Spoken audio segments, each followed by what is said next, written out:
Hi there, this is Lew. I had a call today. It was amazing. And it dawned on me that I might need to remind some of you that don't know. This woman called and she said that she's observing her very first Passover this coming weekend. This is the first year her family's been immersed in the name of Yahusha, and they know who they are. They're Natsarim. They're keeping the Ten Commandments written on this stone behind me. They love them. They've been immersed. They've been sealed in the name.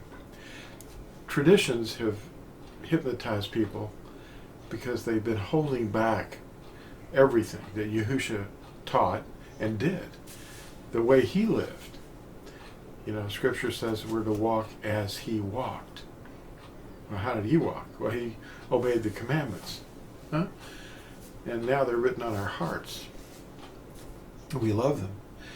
And it was an emotional call. It really was. She was asking about the details of how Scripture really wants us to observe the festivals, what Passover means, and who he is. Passover is Yahusha. He's our Passover. But Christians haven't been taught that their Passover is Yahusha. They have another Messiah that is lawless, doesn't observe the commandments, doesn't have a Sabbath, doesn't have a Passover.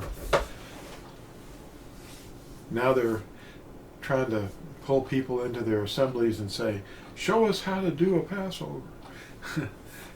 You don't do a Passover, you observe it. It's a remembrance of Yahusha's death. Some of these things they know, but they've never lived them, you know. Hot chocolate. Phyllis just made this nice hot chocolate.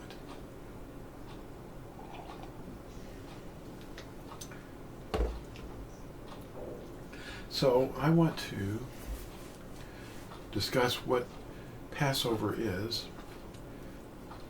and how you might be able to get an idea of what you've been missing. Passover is Yahusha. And when you understand that, you'll start observing it. And you'll say, wait a minute, I'm supposed to remember his death. You don't do this every Sunday morning in the morning because they confused it with the Earth Mother. Easter, Ishtar. It has nothing to do with pagan customs. The empty tomb was discovered on the first day of the week. When they went to the tomb was open. But what happened before that? Well, the evening before was the beginning of the first day of the week, and he rose from the dead. No one saw that except maybe we don't even know if the guards saw it, like I mentioned in another video. The Roman guards, they saw this bright light and this messenger descend from the heavens, and they were awestruck. They became like stone. They were dead, like dead men. They weren't, you know. But what was happening was the stone was rolled away to reveal that there was no one in there. But that discovery didn't occur until the next morning when the sun was coming up. But that's not a reason to ignore Sabbath, the weekly Sabbath, nor is it anything, but it was the observance of first fruits.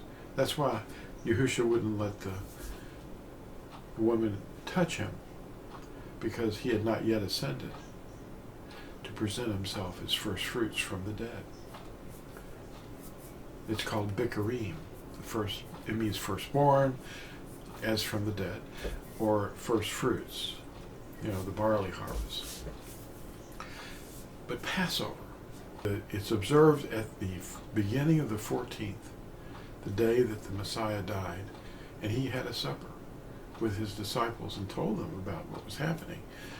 And they didn't understand all those things at first, but he said, this bread and this cup of my blood is to be observed by you in its time, not every week, not on the first day of the week every week. This is something that has caused great confusion. And Christians have not been able to absorb the meaning of Passover and who it is because they've been learning traditions. Now things are changing. The Natsarim are here, and you can learn. You're learning from Yahusha. You're not learning from men. He's the ordainer. He's the one that gave us the orders to teach all nations his name and his word, and to walk in it. This is going to explain why Passover is not Christian. Passover has been avoided by the teachings of Christianity. The Circus Fathers did an effective job of that. And that's why Christians have not any idea what the festivals of Yahuwah are all about. Light and darkness are two different things. Light is something, darkness is nothing. The darkness does not drive away the light. The light drives away the darkness. Now, between the two things, Passover and EASTER, which one is darkness and which one is light? Which one moves if it comes in conflict with the other or in contact?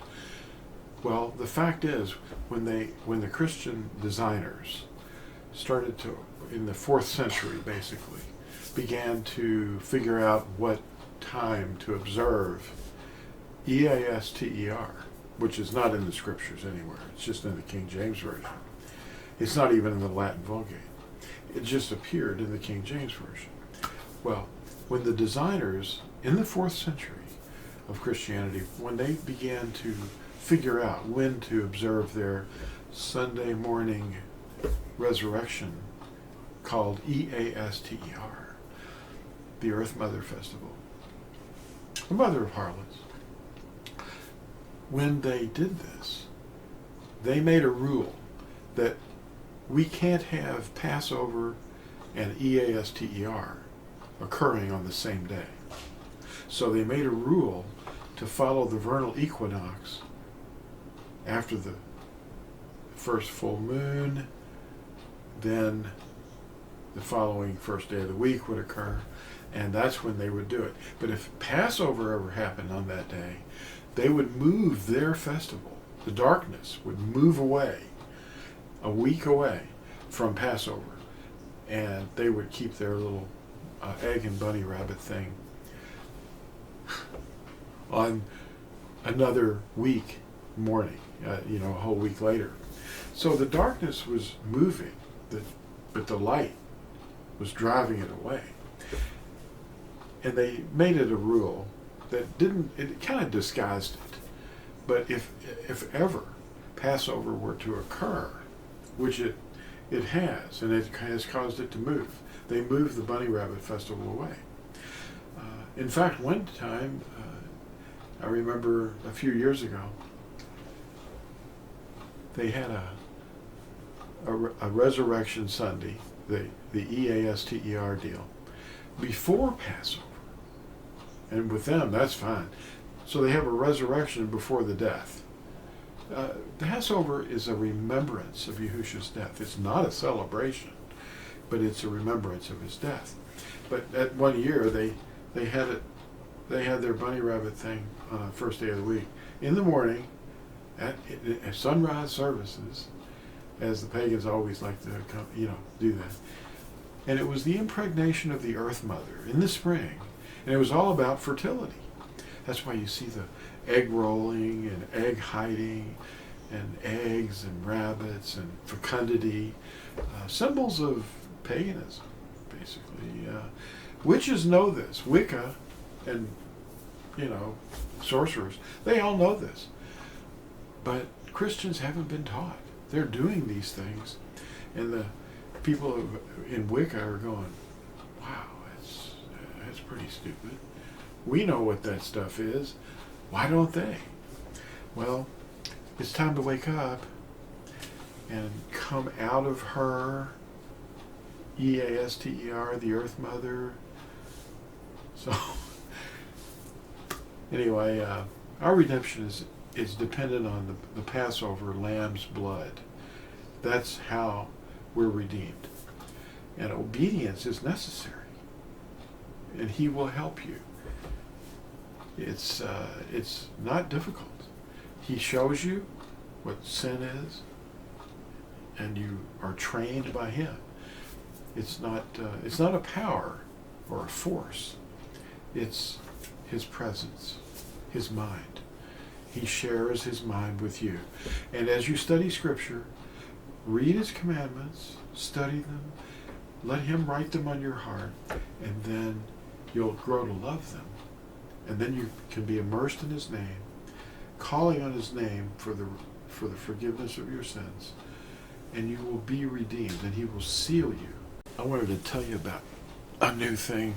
We've got the Ambassador disc on our website at tourism.net, and people have been telling us that they don't have a disk drive that can read PDFs. They just have a laptop, and all it has is a USB drive. And this is a new item we just added. This is a 16 gigabyte disk drive, and it's really neat. It has a wood cover and case, and there's magnets, and it goes over the little USB drive. And on this 16 gigabyte drive, it's a thumb drive, it's made of a dark wood. We've got over 100 tracks, maybe 112, and about, I think it's 18 videos, like on this, so there's a load on here. And it's only using about, I don't know, maybe 80% or 70% of the actual space on this. You can add more. And PDFs of tracks that you can reproduce. You can share these tracks, email, make copies, make other thumb drives if you want, send them around, get people to get up to speed. This is a data resource. It's like a library. And also on here is the Paleo Hebrew font, which you can install on your computer or your, wherever you want to put it. If you can learn how to move fonts around, you have to install it in your fonts. But other people can't read it electronically, unless they have the same font. I just wanted to let you know. And this is going to be on our website very soon at tourism.net. Thanks for watching, and we'll see you in the next video. Bye.